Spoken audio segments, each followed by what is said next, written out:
Hi, it's Rich, and today we're going to talk about equality.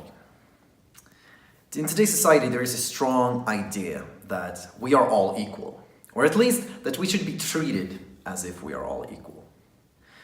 This is, for example, illustrated by the big feminist movement, which advocates for gender equality. Now, the idea is that we should not be discriminated against based on sex, race, sexual orientation, religion, etc. The idea is that we should all be treated equally. We should all be given the same opportunities, regardless of these attributes.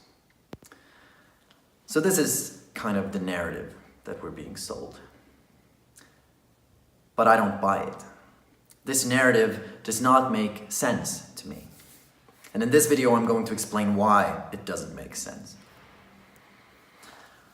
All right, so first of all, I'd like to begin by pointing out that all of these categorizations, male, female, race, for example, these are just categorizations and they are simplifications of reality. We are taking individuals, we are looking at their attributes, and then we're grouping them together based on a few of their attributes as individuals. And this makes it easy for us to make sense of the world and put people in their compartment, right? Now, ultimately, we do not belong to one of these groups. We are individuals, and as individuals, we are made up of a unique set of attributes. We all have different attributes. Now, we may share a few common attributes, but the set of attributes differs from person to person. We are all unique.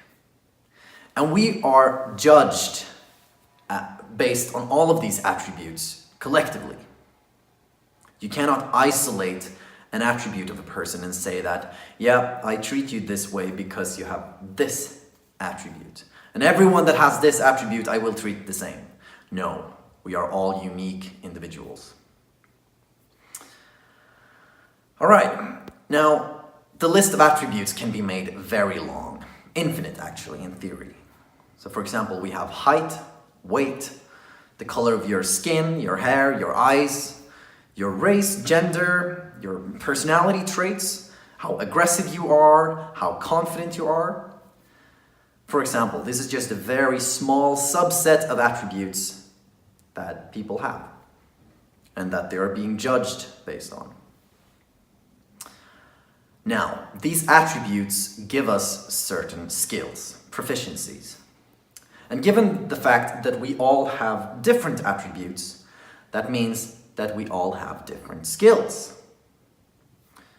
Take the height attribute, for example. A person who is tall is better equipped to reach apples high up in a tree than a short person. And on the other hand, a short person is better equipped to hide in a bush or behind a rock. And I know this is a silly example, but the point is that with different attributes comes different skills. Now, if we are to pluck apples from a tree, it makes perfect sense for us to discriminate based on height. We will choose the tall person because that person is better equipped to do the task. So we should assign the apple plucking task to that person rather than the shorter person. And this is not controversial. This is not controversial. Everyone agrees on this. And we do this in our daily lives. With everything we do, every decision that we make is based on these judgments that we look at different alternatives. For example, if we were to choose what to have for lunch, we consider the different options that we have and we look at the attributes of these different options. We can look at, for example, price, taste, and hopefully we'll also look at the nutritional value of the foods that we're considering. And then based on these attributes and probably a lot more other attributes, we make a decision. We discriminate all these other foods, we discriminate. It is completely natural and makes a lot of sense. And there is no reason that people should not be discriminated against based on their personal attributes. And this narrative, again, that we are all equal or that we should be treated as such is absurd. All right, I think that's what I wanted to say.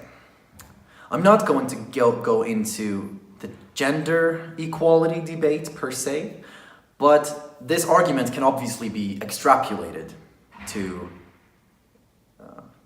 explain why men and women are treated differently on average in today's society. But again, that's the topic for another video. Yeah, that was it. Either way, this is just my perspective. And if it resonates with you, then feel free to incorporate these ideas into your own perspective. If it does not, then you're more than welcome to point out to me what you don't agree with.